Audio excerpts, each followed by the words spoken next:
After the collapse of the Western Roman Empire, Europe was plunged into a long period of military, political, and economic instability. Germanic, Slavic, Magyar Viking, and Saracen peoples vied for territory, trade routes, and resources, leaving entire villages destroyed and populations displaced. In this chaotic scenario, the feudal system emerged as a practical response to the lack of central authority. Although often remembered for its social rigidity and the submission of serfs to masters, feudalism conceals a number of ingenious strategies, many of them forgotten in school curricula, allowed the continent to withstand invasions, agricultural crises, epidemics, and protracted wars. Far from being just a set of rural obligations, the fief was a survival structure, capable of operating defensively and economically with remarkable efficiency. The first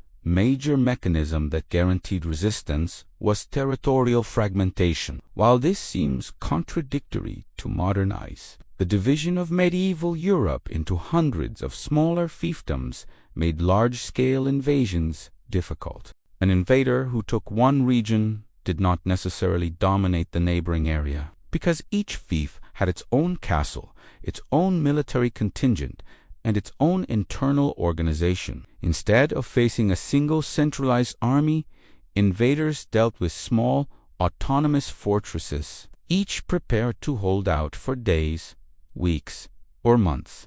This defensive capillarity distributed resistance and made it very difficult for foreign armies to consolidate quick conquests. Castles, in turn, were fundamental pieces in the survival strategy. Built in hard to reach place, hills, rocky slopes, or along river borders, they became centers of command and refuge. Its thick walls, tall towers, and narrow entrances drastically reduced the effectiveness of direct attacks. Inside these castles, there were grain warehouses, water cisterns, pens for animals, and reinforced rooms capable of sustaining long sieges. Defensive architecture included moats, drawbridges, battlements, thickets, and internal passages for rapid mobilization of soldiers.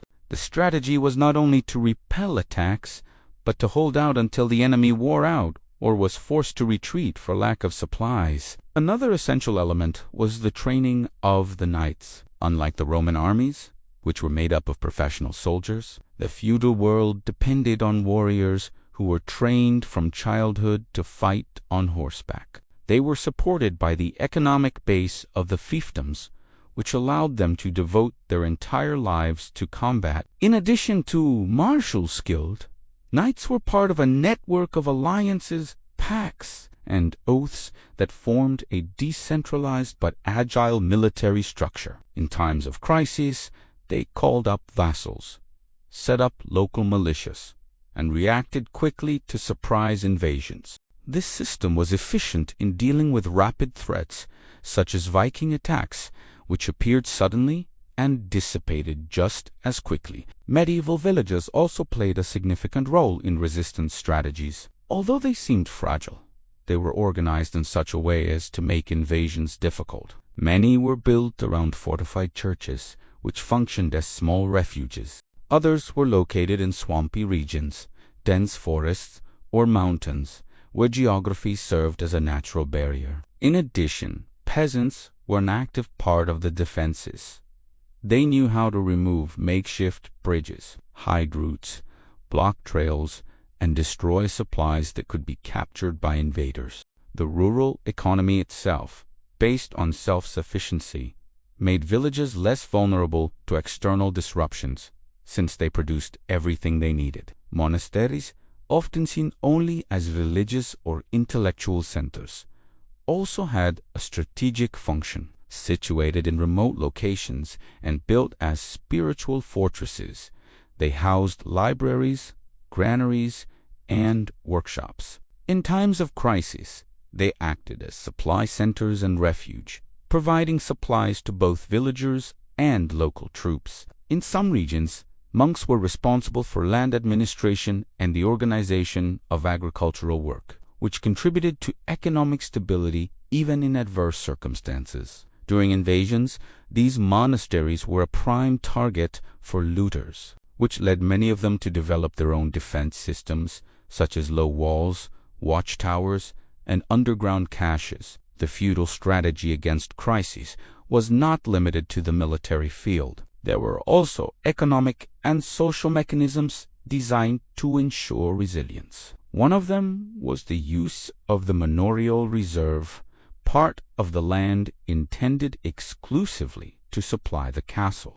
This made it possible to store agricultural surpluses, essential to face periods of drought, famine, or war. In addition, the triennial rotation of crops, a medieval innovation, increased productivity and prevented soil erosion, reducing the risks of food crisis. These agricultural methods allowed for stable production, which was essential for sustaining long periods of siege or isolation. Another aspect that is little mentioned is the role of feudal alliances. Although fiefdoms were autonomous units, they were rarely isolated. Lords formed pacts, exchanged military favors, married between rival families, and maintained communication networks. In times of invasion, these bonds were activated. Messengers rode long distances to summon allies, and makeshift armies assembled in a matter of days. This network of solidarity, based on honor and reciprocity, was one of the keys to feudal resistance. Even if a fiefdom fell, his neighbors would continue to resist, keeping the collective effort alive.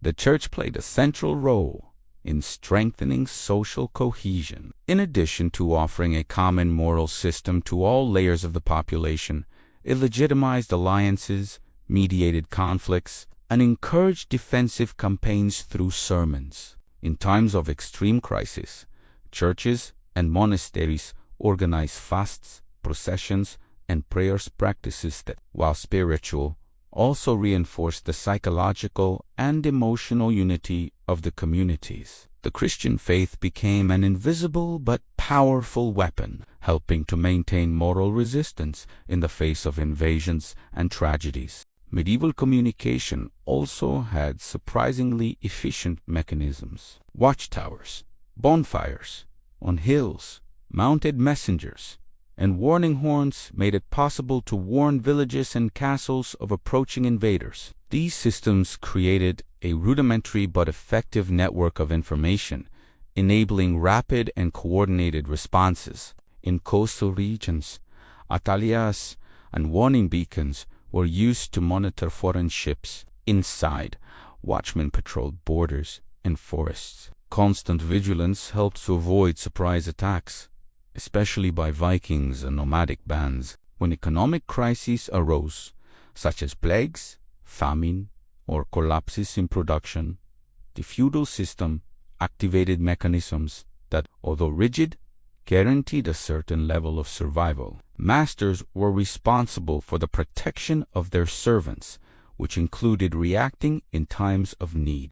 In many fiefdoms, communal granaries, grain reserves, and food redistribution practices existed to prevent mass deaths. These strategies were not driven by altruism, but by practical necessity. The death of serfs reduced the labor force and undermined the defensive capacity of the fief. Thus, collective survival was deeply linked to the ability to face crises in an organized manner. Feudal armies also had specific tactics to resist invasions. Instead of facing the enemy in the open, something risky for small forces, they used guerrilla strategies, ambushes, wear and tear, and take advantage of the local geography. Forests, mountains, and rivers became weapons, and experienced horsemen used their mobility for quick attacks and strategic retreats. These techniques were especially useful against numerically stronger invaders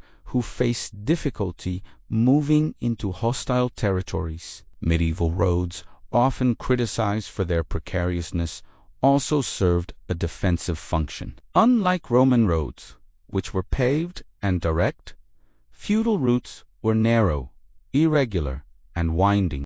This made it difficult to mobilize large armies, slowed down invaders, and gave villages time to prepare. Hidden trails among forests allowed the population to flee to safer locations, while narrow paths created perfect bottlenecks for ambushes. During epidemics, such as the Black Death, feudalism demonstrated an astonishing capacity for adaptation. Although it suffered enormous human impact, the autonomy of the villages prevented a total collapse of production. Family members replaced dead workers.